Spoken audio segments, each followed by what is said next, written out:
आगे ना होता तो जीवन का आभास न होता, मंजिल मंजिल रह जाती, मानव का इतिहास न।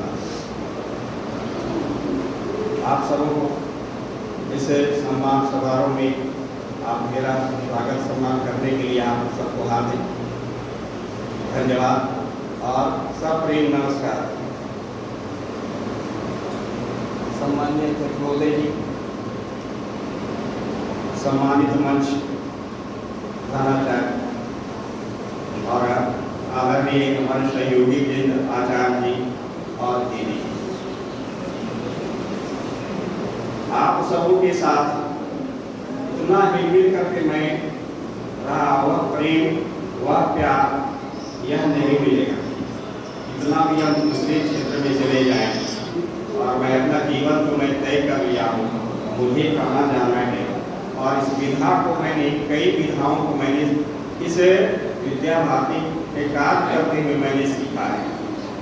उसमें न्यूरोथेरेपी है, मर्ग थेरेपी है, स्वर्ग थेरेपी है और कई छोटे छोटे ऐसी विधा को मैंने सीखा है।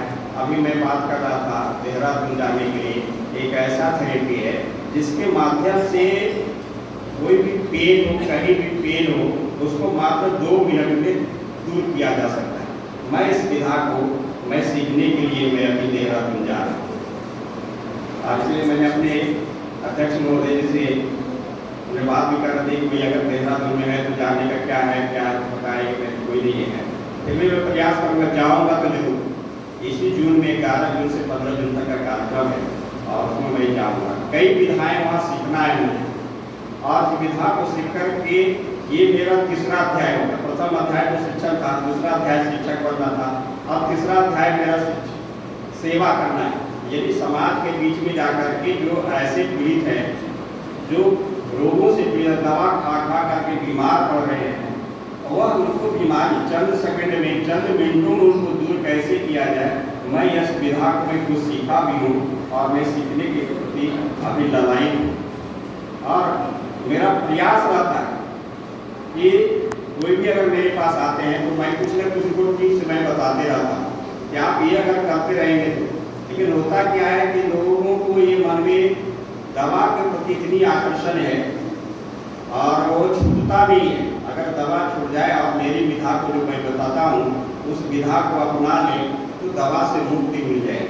आज मुझे आप देख रहे हैं कि स्वस्थ हैं, मुझे मेरे शरीर में कहीं पेन दर्द नहीं होता, तो मैं उस विधा को अपनाया हूँ और उस विधा पर मैं चलता हूँ। और मैं विद्यालय में भी कई बार सिखाने का प्रयास भी किया, लेकिन हमको लगता है कि कोई आचार्य करते नहीं है। ये करना चाहिए क्योंकि इस जीवन का अंतिम समय में यही विधा काम आएगी। आप कितनों भी पढ़ा लिखा लें, कितनों अच्छे शिक्षक बन जाए, तो सबसे पहला है कि आप शरीर को स्वस्थ निश्चित रूप से आप रखें। आप शिक्षक रहते हुए अच्छी विधा को प्राप्त करिए, लेकिन इसको अपने जीवन में योग को अवश्य अपनाएं। योग के साथ आप छोटे छोटे ऐसे जो हमारे घरेलू चीज है, आप उसको अगर अपना कर लेते हैं तो आपका जीवन एकदम स्वस्थ रहेगा। तो मैं यही कहूँगा कि विद्या भारती में तो हम सब काम करते हैं और काम कर भी रहे हैं, और उस विधा को अपनाने का श्रेय मुझे अपनी श्रीमती जी से मिली, क्योंकि मेरी श्रीमती जी डायबिटीज पेशेंट थी और ये दवा को खिलाते खिलाते और शिशु मंदिर में मुझे क्या मिलता है वो आप सबको पता है कि सारी रकम जो है दवा में चली जाती है।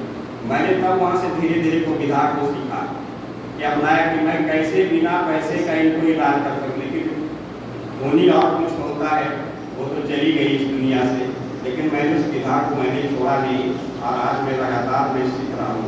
और माननीय अध्यक्ष महोदय जी यह मुझे प्रेरणा देते रहते हैं कि आप जीवन में कुछ करिए, आपके अंदर कुछ सीखने की जज्बा है, आप इस क्षेत्र में आप करिए, क्योंकि आपके पास बहुत कुछ ऐसा है कि जिसके माध्यम से आप बिना दवा का भी आप ठीक कर सकते हैं। तो मैं अभी जा भी रहा हूँ और विद्या भारती में तो आप काम करिए।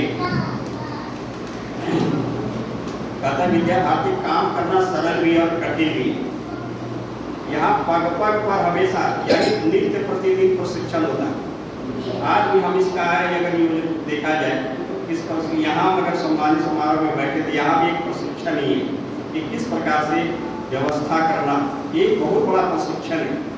तो हम सबों को लिए इस प्रशिक्षण ही मिलता है, यानी नित्य प्रतिदिन प्रशिक्षण मिलता है।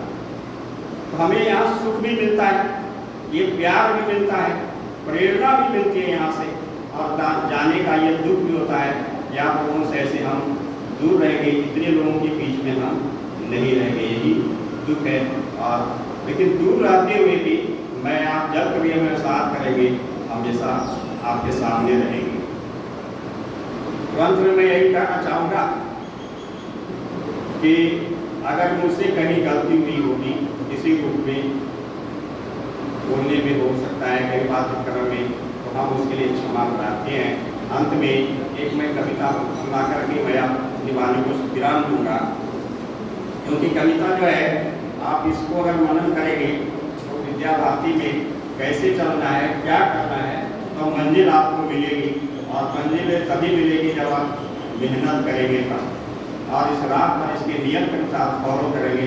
तो दादा विद्या भारती का अगर अपना लेते हैं तो आपका जीवन संपूर्ण बन जाता है। विद्या भारती में ऐसी ऐसी वंदना से अगर शुरू किया जाए, इसमें सब कुछ है, अनुलोम विलोम प्राणायाम सब कुछ है, अगर आप इसको गौर से देखेंगे तो। इसलिए कहता है विद्या भारती पूर्ण है, आप इसको अपनाइए, कहता है आपका जीवन भी सफल हो जाएगा। तो एक कविता के माध्यम से मैं अपनी वाणी को समाप्त करूंगा।